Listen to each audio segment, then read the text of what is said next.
Hana sat with the coalition team in a large room aboard the Pathfinder. The walls seemed to shift with gentle colors, and the furniture adjusted itself to fit the different body shapes of the visitors. Commander Kyung's reptilian form was given a heated seat, while Jun's avian body was provided with a perch that supported his wings. "I understand you have many questions," said Hana. Her voice was calm and melodic. "I will answer what I can." "How do you speak our language?" asked Commander Kyung. His yellow eyes narrowed with suspicion. "The Pathfinder has been monitoring your communications for some time," Hana explained. "And I was given the language while in stasis. It was like learning in a dream." Jun leaned forward eagerly. "The records say that humans disappeared suddenly 40,000 years ago. All your colonies were found empty. Where did you go?" Hana looked at him with a gentle smile. "That is a complex question with a complex answer, but I can tell you that we didn't go extinct as many of your historians believe." "Then what happened?" pressed Jun. "Humanity evolved," she said simply. "We found a way to exist beyond physical form. But we left behind anchors, people like me who remained in stasis to maintain a connection with this level of reality." Tal's voice came through the communication link from the research station. "That's impossible. No species could achieve such a thing. Yet here I am," said Hana. She turned to look directly at the camera that was transmitting to Tal. "And I am not the only one, Commander." Kyung gestured toward the chamber they had come from, where thousands of pods held sleeping humans. "Are all of those people anchors as well?" Hana nodded. "Yes, different humans for different purposes. Some are scientists, some are diplomats, some are historians. I am what you might call a first contact specialist." One of the coalition scientists, a blue-skinned being with 4 arms, was scanning the room with a device. "The technology here is far beyond our understanding. These materials aren't even in our database. Humanity was not always so advanced," said Hana. "Once, we were much like your coalition species, curious, sometimes afraid, exploring the stars one step at a time. But we made a discovery that changed everything." "What discovery?" asked Jun, his feathers rising with excitement. Hana's expression became serious. "Before I can tell you that, I need to know more about the coalition. What species are members? How do you govern yourselves? What are your values?" Commander Kyung seemed annoyed by the change of subject. "The Galactic Coalition of Sentient Species includes 47 different intelligent species from across 3 spiral arms of the galaxy. We are governed by the High Council, with representatives from each species. Our core values are peace, knowledge, and mutual prosperity." "And how do you treat species that are less advanced than yourselves?" asked Hana. "We have strict non-interference protocols," said Kyung. "We observe but do not contact species that have not yet achieved faster-than-light travel." Hana nodded, seeming pleased with this answer. "Good. That is similar to our own approach before the change." The conversation was interrupted by a message from the patrol ship. More coalition vessels were arriving, including a diplomatic ship with representatives from the High Council. "It seems your appearance has caused quite a stir," said Jun to Hana. "That was expected," she replied. "The return of humanity to this plane of existence is a significant event. It marks the beginning of a new era for this galaxy." The way she said it sent a shiver through Jun's feathers. There was something both exciting and frightening about her words. Over the next few hours, more coalition representatives arrived. They set up a base in the docking bay of the Pathfinder, with Hana's permission. Scientists began studying the vessel, though much of its technology remained a mystery to them. Jun stayed close to Hana, asking her countless questions about human history and culture. She answered patiently, but often said that the humans of 40,000 years ago were very different from what they became later. "It's like trying to explain adult thoughts to a child," she said. "Not because you are less intelligent, but because you haven't had the experiences needed to understand." Jun might have been offended by this comparison, but there was no condescension in Hana's voice. She spoke as a friend trying to explain a difficult concept. "Can you at least tell me what humans looked like before the change?" he asked. "Were they all like you?" Hana smiled. "No, humans came in many colors and shapes, though all shared the same basic form. We had no feathers like your people, no scales like the Sorans. Our skin colors ranged from very light to very dark and everything in between." As they talked, Jun noticed a subtle change in the lighting of the ship. Hana paused and looked up. "Ah," she said, It's time. Time for what? Asked June. Another awakening, said Hana. She stood and gestured for June to follow her. I think you'll find this interesting. They returned to the central chamber with all the stasis pods. Coalition scientists were there, carefully studying the pods without touching them. Everyone looked up when Hana entered. Please stand back, she said politely but firmly. The scientists moved away from the pods. Hana walked to one that was near the center of the room. Unlike her own pod, this one was larger and had symbols etched into its surface. This is Jin, she said, captain of the Pathfinder. The pod began to glow with the same blue light that had surrounded Hana's pod. The front became transparent, revealing a human man inside. His eyes opened slowly and he looked around the room with a calm gaze. The pod opened and Jin stepped out. He was taller than Hana, with broader shoulders. He wore a simple uniform of dark blue. Welcome back, Captain, said Hana with a slight bow. Jin nodded to her, then looked at the gathered coalition representatives. I see we have guests, he said in perfect coalition. Standard. Representatives of the Galactic Coalition of Sentient Species, said Hana. They found us when the Pathfinder emerged from fold space, Jin smiled. Right on schedule. Commander Kyung stepped forward. I am Commander Kyung of the Coalition patrol ship Destiny. We have many questions about your vessel and your intentions. Jin gave a small bow. Of course you do, and we will answer them in time. But first I must check the status of my ship and crew. He walked to a wall and placed his hand on it. A display appeared showing symbols that June couldn't read. Jin studied it for a moment, then nodded in satisfaction. All systems are functioning normally, he said, and the rest of the crew can be awakened when needed. How many crew members are there? Asked Commander Kyung. On the Pathfinder we have 10,000 anchors, said Jin, but only a few need to be awake at any given time. The number shocked everyone in the room. 10,000 humans all in stasis for 40,000 years. Why so many? Asked June. Jin turned to him with a kind expression. Because our mission is complex and will take time to complete. Different skills will be needed at different stages. And what exactly is your mission? Asked Commander Kyung, his voice edged with suspicion. Jin and Hana exchanged a look. Then Jin said, to prepare this galaxy for what is coming. The ominous words hung in the air. Before anyone could ask what he meant, Jin continued in a lighter tone. But that discussion can wait. First, let us get to know each other better. I would like to learn about this coalition of yours, and perhaps you would like to learn more about us. Over the next few days, more humans were awakened from stasis. Each had a specific role: scientists, engineers, historians, cultural experts. They began to interact with the coalition representatives, sharing knowledge and learning about how the galaxy had changed in the past 40,000 years.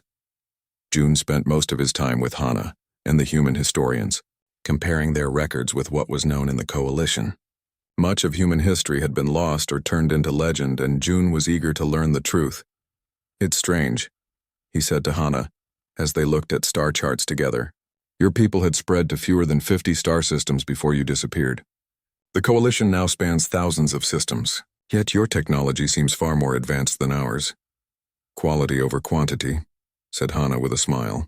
Humans were always more interested in understanding the universe deeply than in claiming territory. Meanwhile, coalition scientists were allowed to study certain parts of the Pathfinder. They were amazed by what they found. The ship's propulsion system didn't move through space in the conventional way. Instead, it somehow folded space around itself. Duri, a brilliant scientist from the aquatic Melosian species, was particularly fascinated by this technology. She spent hours talking with the human engineers, trying to understand how it worked. It's not just advanced technology, she told Commander Kyung in private. It's like they're using different laws of physics, laws we haven't discovered yet. This made some coalition members nervous. If humans had such advanced technology, what were their true intentions? Despite their friendly behavior, some feared that the humans might have plans to conquer or control the coalition. These concerns reached Coalition High Command. They sent a message to Commander Kyung, ordering him to find out more about the humans' intentions and to assess whether they posed a threat. Kyung called a meeting with Jin and Hana.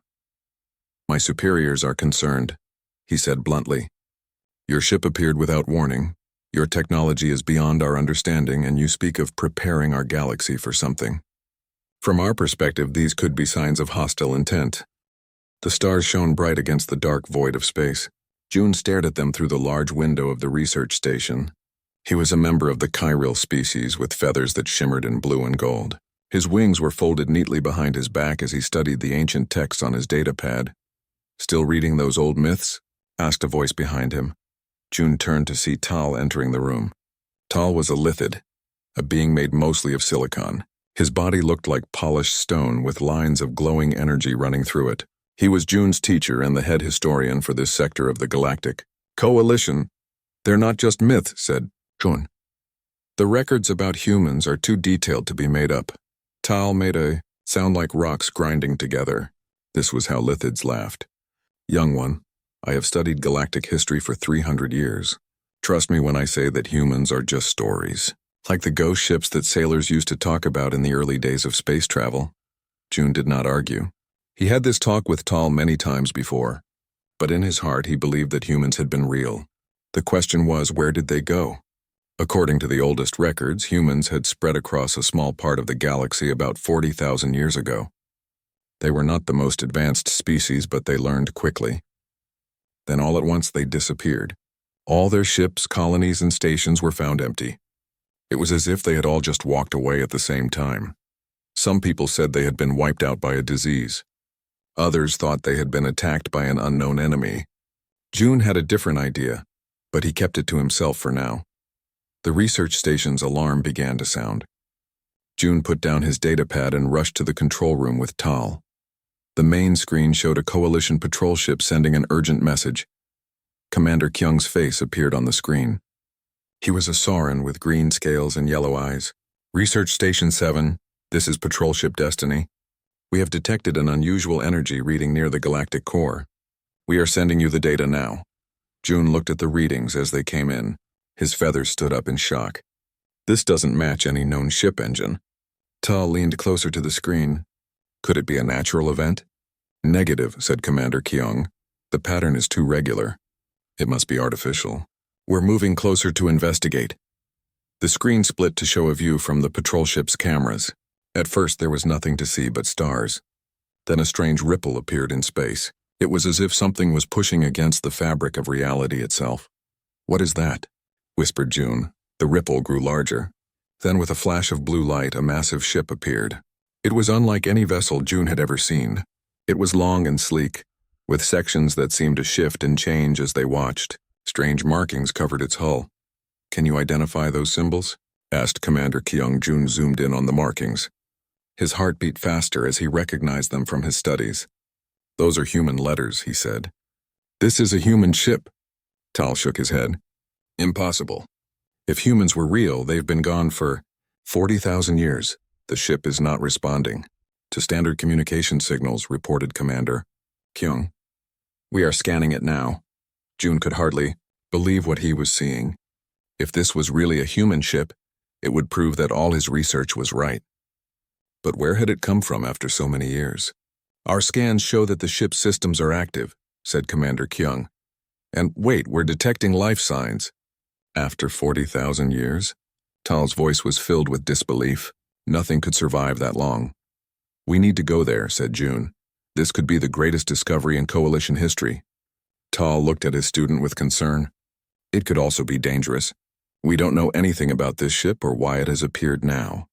The discussion was cut short as another message came in. This one was from Coalition High Command. The message was simple. All available scientists with knowledge of ancient human records were to join a team that would board the mysterious ship. June was on the list. 2 days later, June found himself on board Commander Kyung's patrol ship approaching the human vessel. Up close, it was even more impressive. It was at least 20 times larger than the patrol ship, with strange patterns that seemed to flow across its surface like water. "The ship's name is visible near what we think is the main entrance," said one of the crew members. "It says Pathfinder." "A fitting name for a ship that has traveled so far," said June. Commander Kyung gathered the boarding team. Besides June, there were 5 security officers and 2 other scientists. Against Tal's advice, Kyung had decided that they needed to enter the ship and learn more about it. "We will use standard first contact protocols," said Kyung. "No aggressive actions. Our goal is to gather information and, if possible, Make peaceful contact with whoever or whatever is on that ship. They boarded their small shuttle and flew toward the Pathfinder. As they got closer, a section of the hull seemed to melt away, revealing an opening. "It's inviting us in," said June. The shuttle landed in what appeared to be a docking bay. It was huge, with space for many more ships. Everything was clean and well lit, with no sign of the passage of 40,000 years. The team put on their breathing gear, not knowing if the air inside would be safe. Then they stepped out of the shuttle. The first thing June noticed was that the gravity was perfect for them. The second was that the air, when tested, was clean and breathable. It was as if the ship had been prepared for their arrival. "This technology is far beyond our current level," said one of the other scientists, looking at the walls that seemed to glow with their own light. They moved deeper into the ship, following corridors that curved gently. There were no sharp corners anywhere.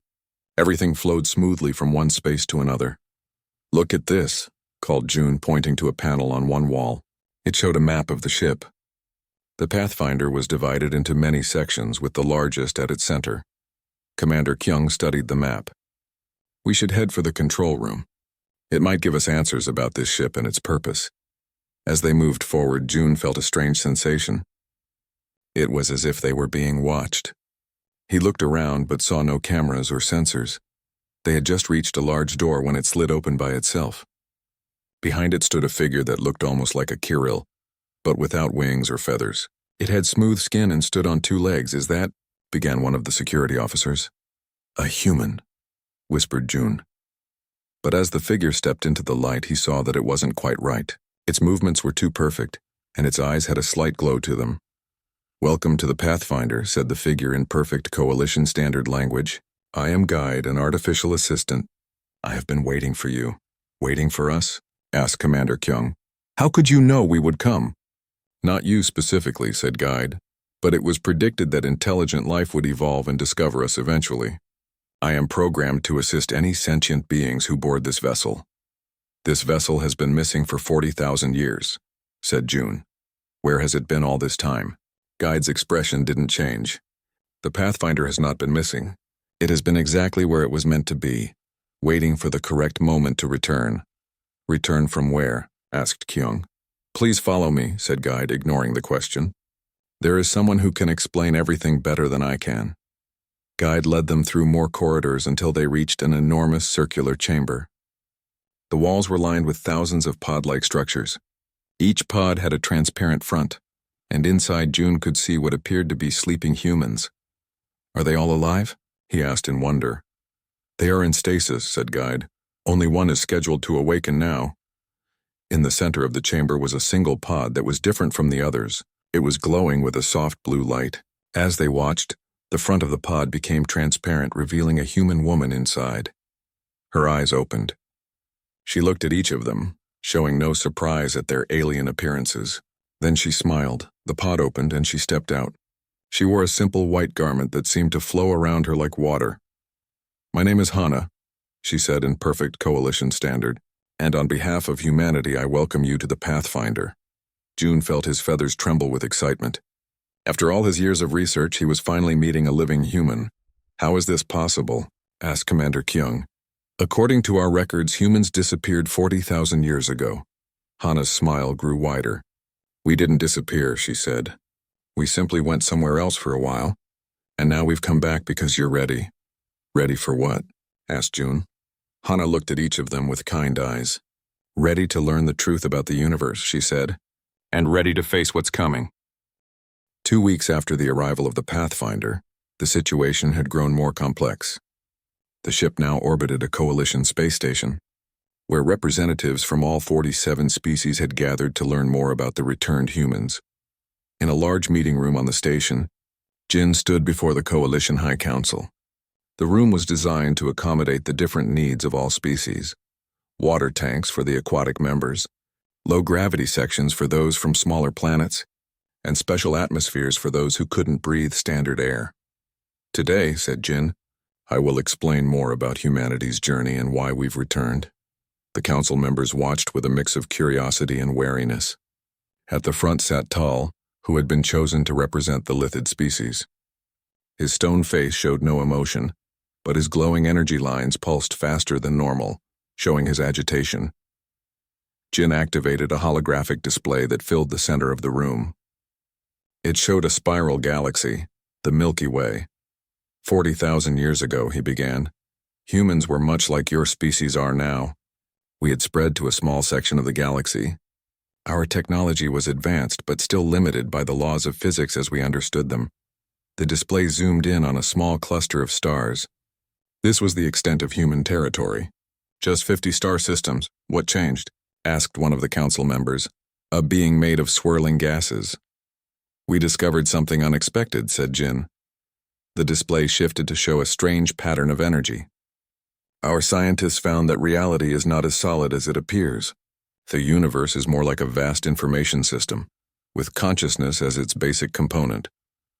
Jun, sitting among the observers, leaned forward with interest.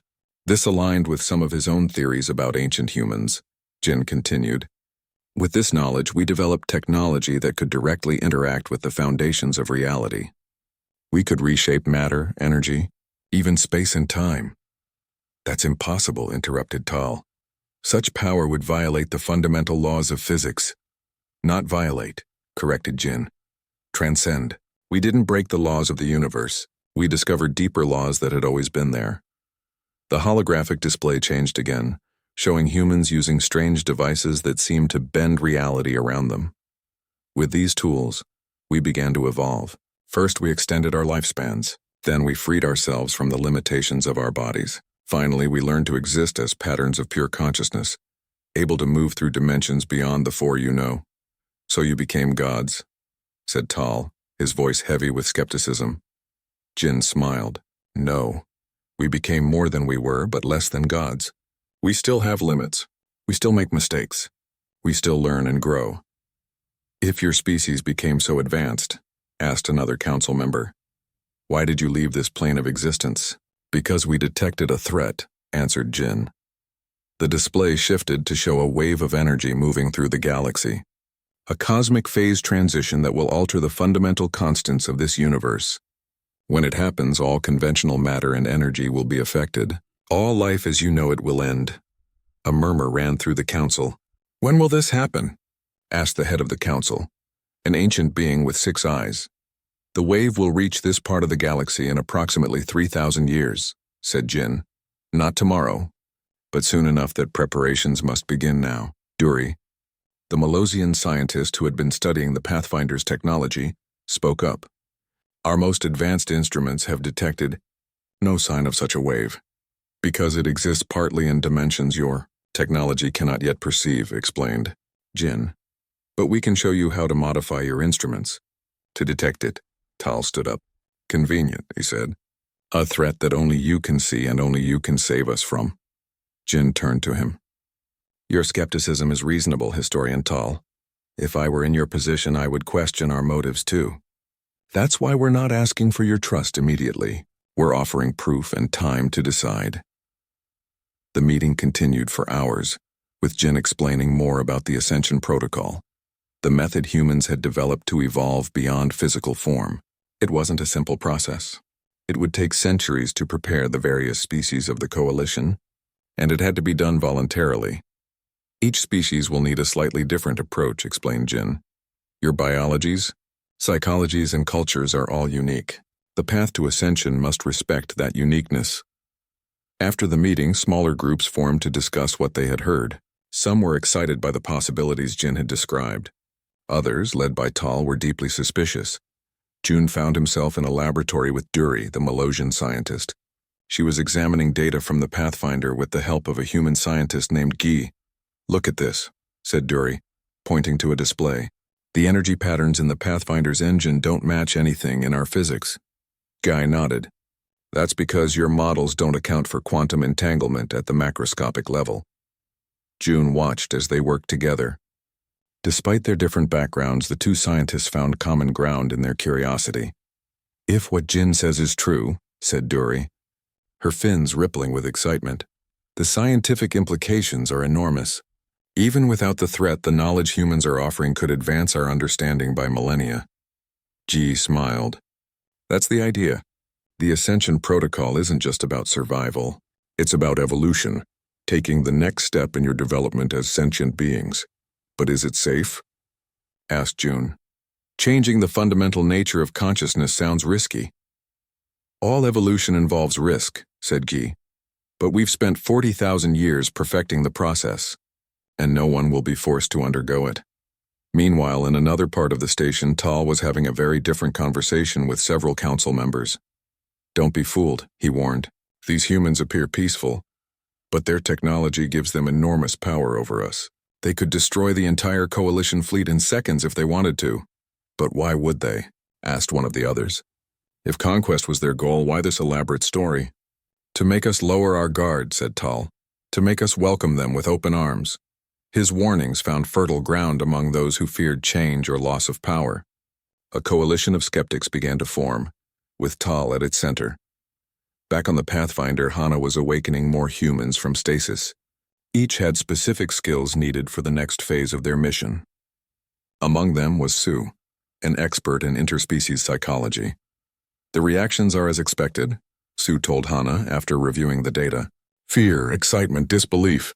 It's natural when faced with something that challenges fundamental beliefs. Hana nodded.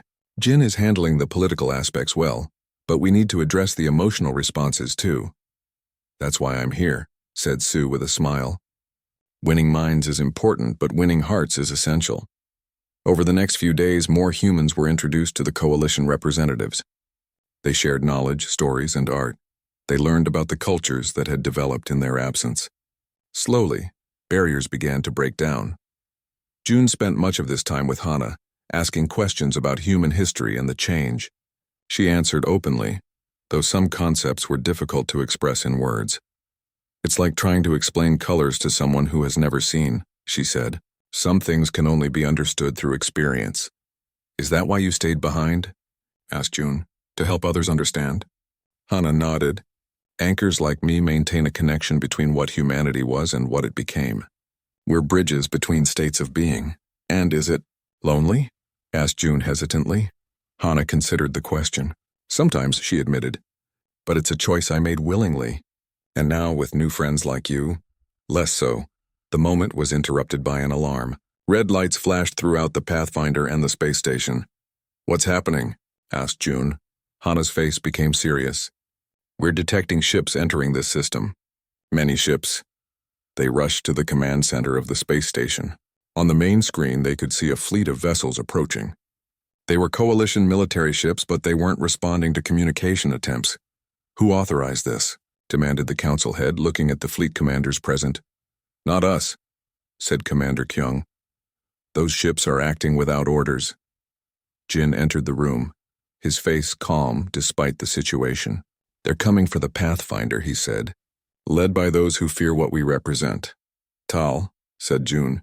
He's been gathering supporters for days. Jin nodded. He believes he's protecting the coalition from a threat. His intentions are good, even if his conclusions are wrong. What will you do?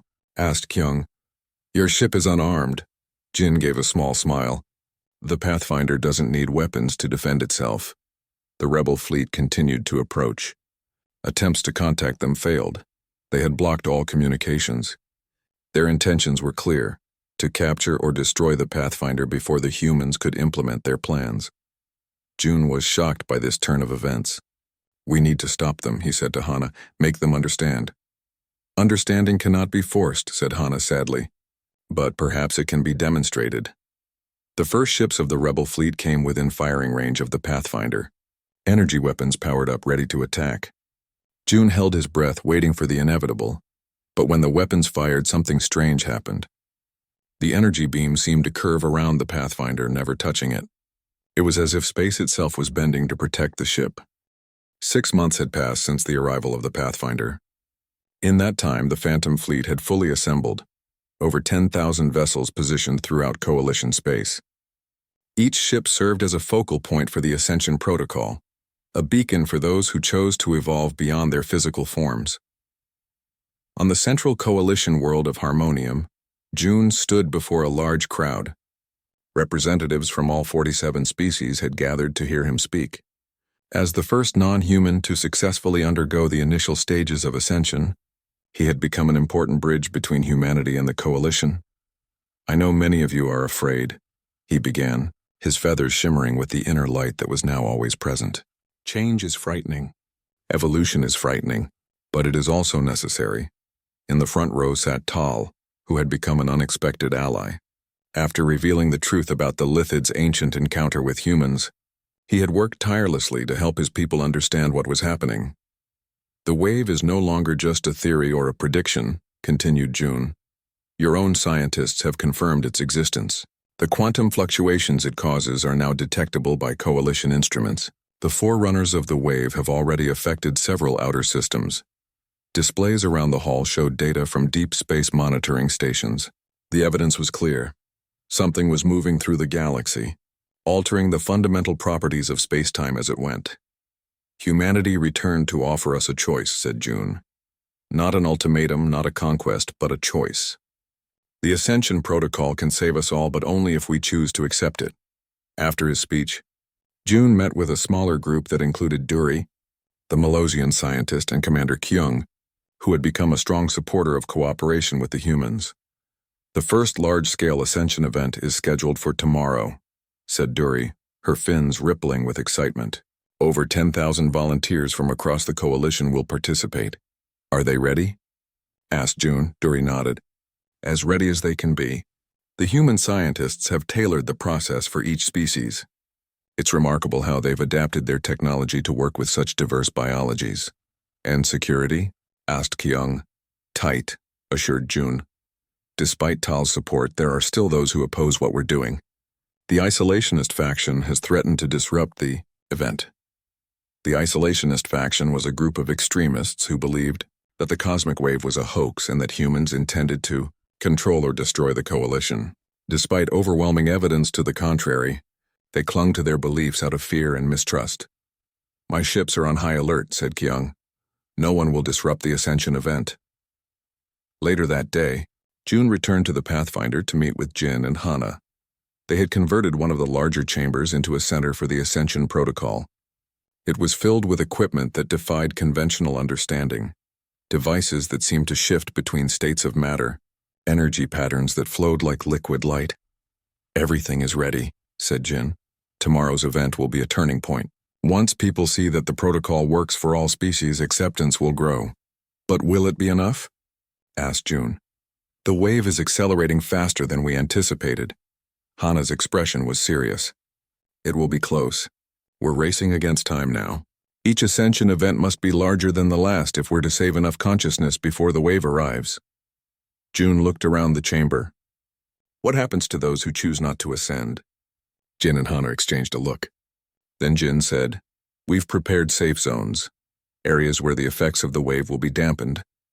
Those who remain in physical form can shelter there. It won't stop the wave entirely, but it might give them more time." "Time for what?" asked June. "Time to reconsider," said Hana gently. "Or time to find their own solutions. We offer the Ascension Protocol as one path to survival, but we don't claim it's the only possible path."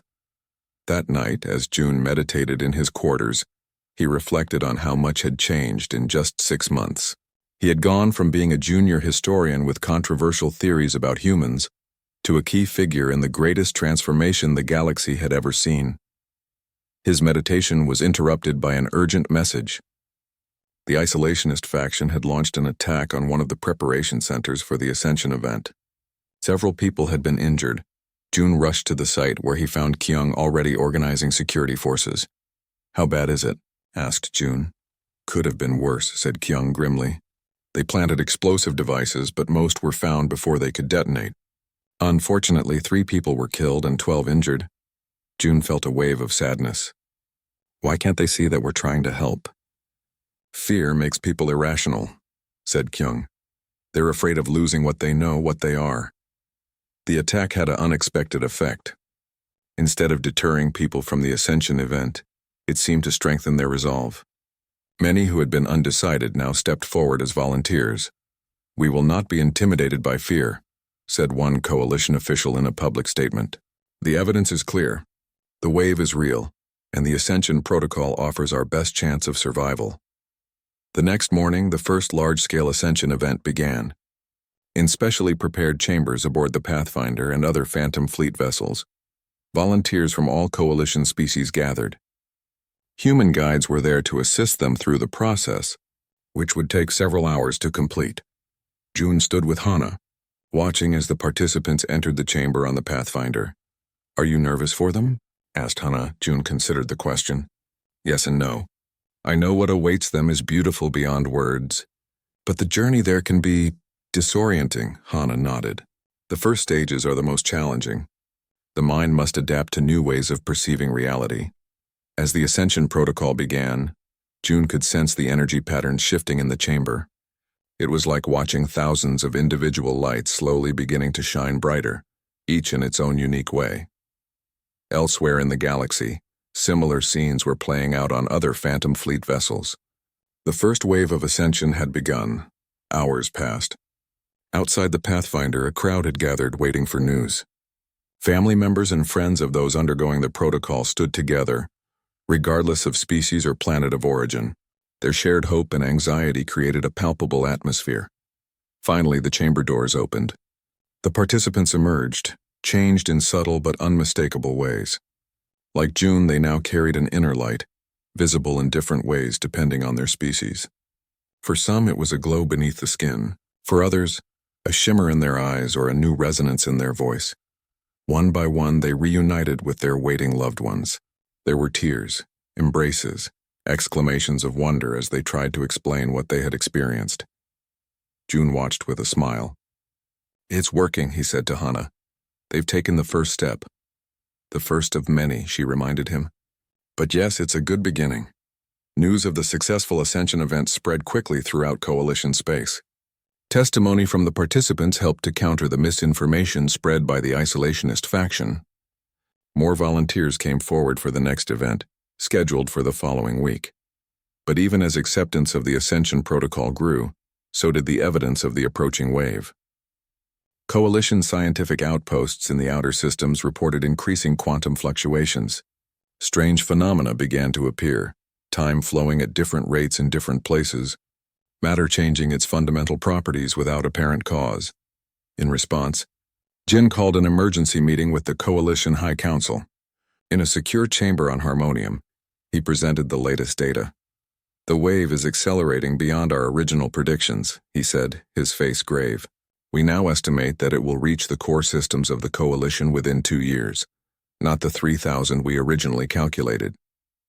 2 years, exclaimed one of the council members. "That's not enough time to evacuate even a fraction of our populations." "Conventional evacuation won't help," said Jin. "The wave will eventually encompass the entire galaxy. Our only options are to ascend beyond physical form, or to use the safe zones we're creating." "How many can the safe zones protect?" asked the council head. Jin looked pained. "At our current rate of construction, perhaps 10% of the Coalition's population. And even then, it's only a temporary measure. The wave's effects will eventually penetrate even the safe zones." The news sent shockwaves through the Coalition leadership. Emergency broadcasts were sent to all worlds, urging citizens to either volunteer for the Ascension Protocol or prepare to move to the designated safe zones. In the midst of this growing crisis, June continued his own journey through the stages of ascension. Under Hana's guidance, he learned to extend his consciousness beyond his physical body, to perceive and interact with the information layer of reality directly. "You're progressing faster than expected," said Hana during one session. "Your mind adapts quickly to new perceptions." "Is that unusual?" asked June. "Each species responds differently to the protocol," she explained. "Some find certain stages easier than others. Your people, the Kiral, seem particularly adept at the consciousness expansion phases." This discovery led to a new approach. Rather than treating all species the same, the humans began to tailor the Ascension Protocol even more specifically, focusing on each species' natural strengths. This accelerated the process significantly. 1 month after the failed attack on the Pathfinder, strange reports began to come in from across Coalition space. Energy signatures identical to the Pathfinder's were appearing in different star systems. At first, it was just a few, then dozens, then hundreds. On the bridge of the Coalition flagship Guardian, Admiral Ho looked at the reports with growing concern. How many are there now? She asked her second-in-command. Over 500 confirmed sightings, he replied, and more coming in every hour. Admiral Ho had been sent by the High Council to assess the situation. The appearance of so many unknown vessels was causing panic across the coalition. We need to speak with the human leadership, she decided.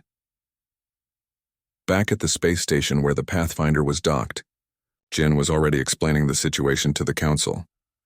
These are not invaders, he said calmly.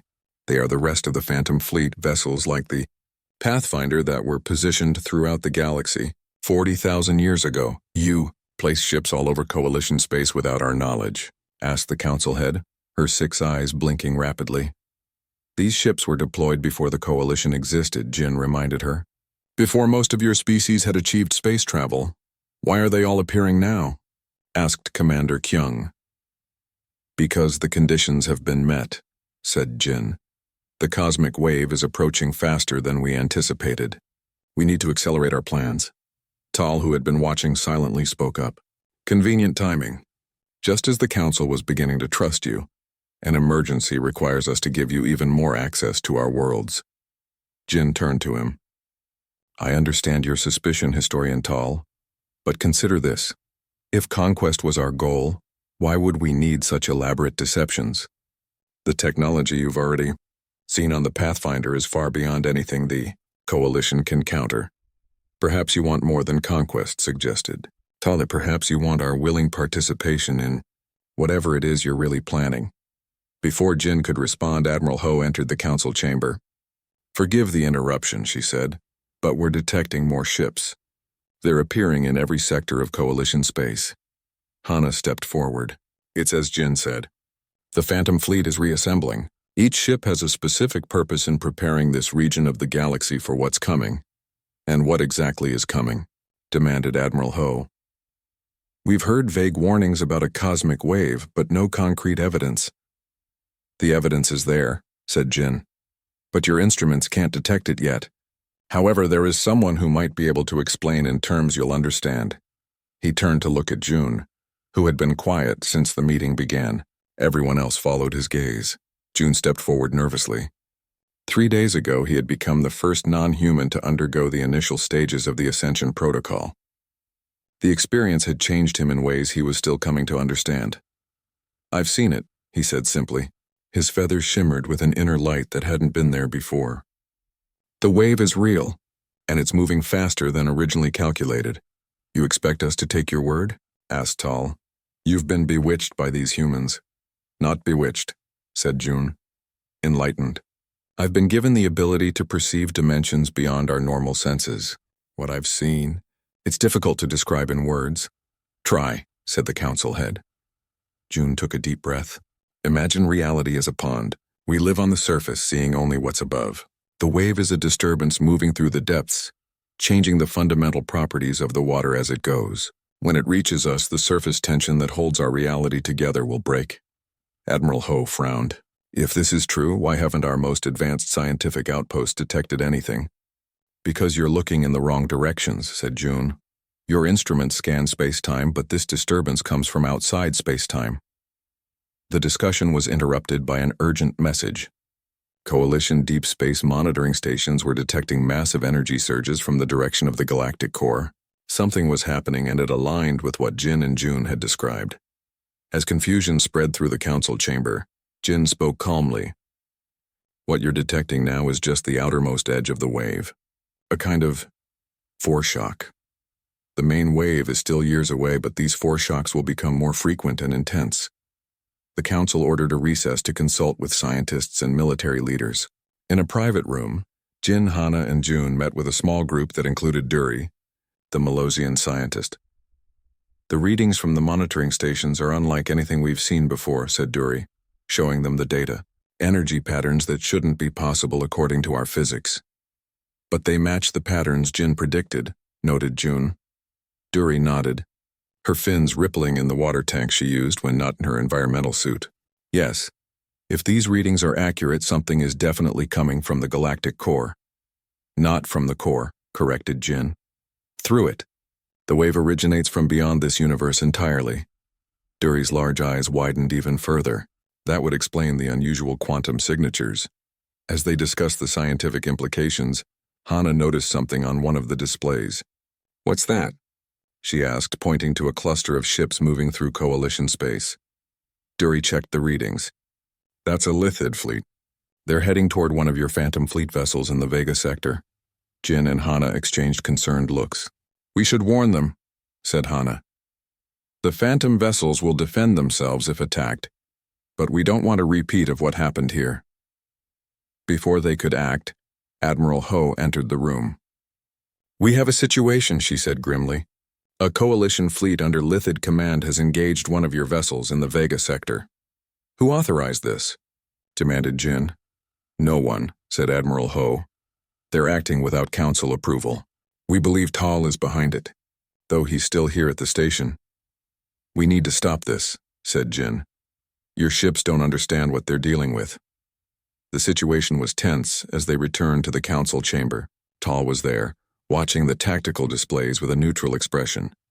"You're behind this attack, aren't you?" accused Jun. Tal turned to him. "I arranged for a closer investigation of these mysterious vessels, yes. If they're truly benevolent, they have nothing to fear." "You're risking lives unnecessarily," said Jin. "Please, call off your fleet." "They're not my fleet," said Tal.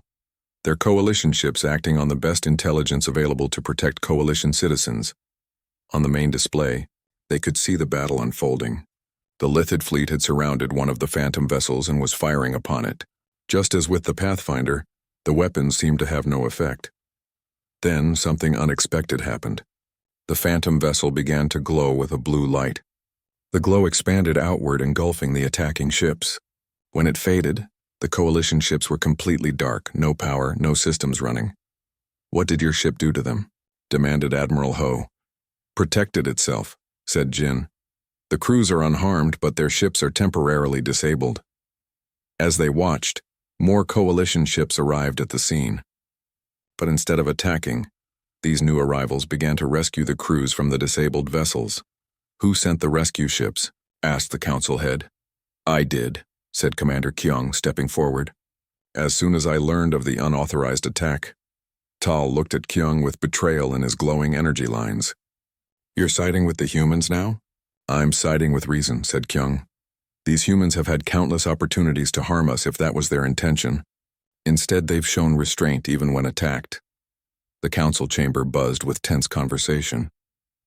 The failed attack had deepened the divisions among the Coalition species. Some were now firmly convinced that the humans were telling the truth. Others, following Tal's lead, saw the incident as proof of the humans' dangerous power.